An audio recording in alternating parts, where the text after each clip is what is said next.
In Matthew 18, here's a passage that is often misunderstood, but it actually proves that Jesus is God in a unique way. Very subtle, though. Let me show you what I mean. In verse 15, Jesus says, "Moreover, if thy brother shall trespass against thee, go and tell him his fault between thee and him alone.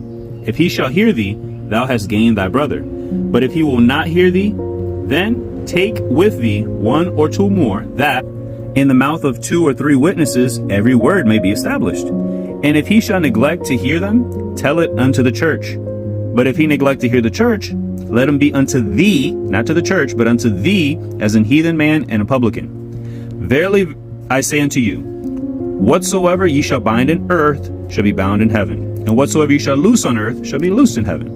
Again, notice this, I say unto you, that if 2 of you agree on earth as touching anything, they shall ask, it shall be done for them of my Father which is in heaven. For where 2 or 3 are gathered together in my name, under the authority of Jesus, for this cause here, there am I in the midst of them." Question.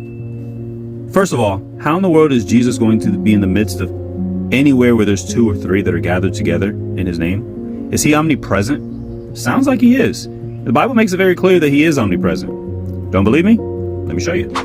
We've already gone over this one whenever we did the whole book of John chapter by chapter, but I love this one. Check this one out. Jesus tells Nicodemus, "If I have told you earthly things and you believe not, how shall you believe if I tell you of heavenly things?" This was in regards to how to be born again, right? Nicodemus thought you have to go into your mother's womb twice. Jesus is like, no, buddy. You're born of your mother's water the first time, the womb, then you're born of the Spirit the second time. You don't go in the womb twice. He's like, if you can't understand the earthly things, you're not going to understand the heavenly things. Then he says this, in context of heavenly things and their understanding, no man hath ascended up into heaven, but he that came down from heaven, even the Son of Man which is in heaven.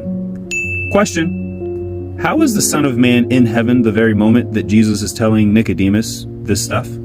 I thought the Son of Man is right in front of Nicodemus. But Jesus is saying that the Son of Man which is in heaven. Why? Because Jesus as God Almighty is omnipresent. He didn't stop being God when he came down in the form of a man. He was God from all eternity past until eternity past. He doesn't change. That doesn't change about him. Now, this is proving that Jesus is God. This is how Jesus can be in every place at once where 2 or 3 are gathered together in his name. He can be there. Why? Because of the fact that he's God. How do you think it's possible for Jesus to live in the heart of every believer except to be God? Which proves that Jesus is God, omnipresent, and he is everywhere. See you guys on the next one. The harvest truly is plenteous, but the laborers are few.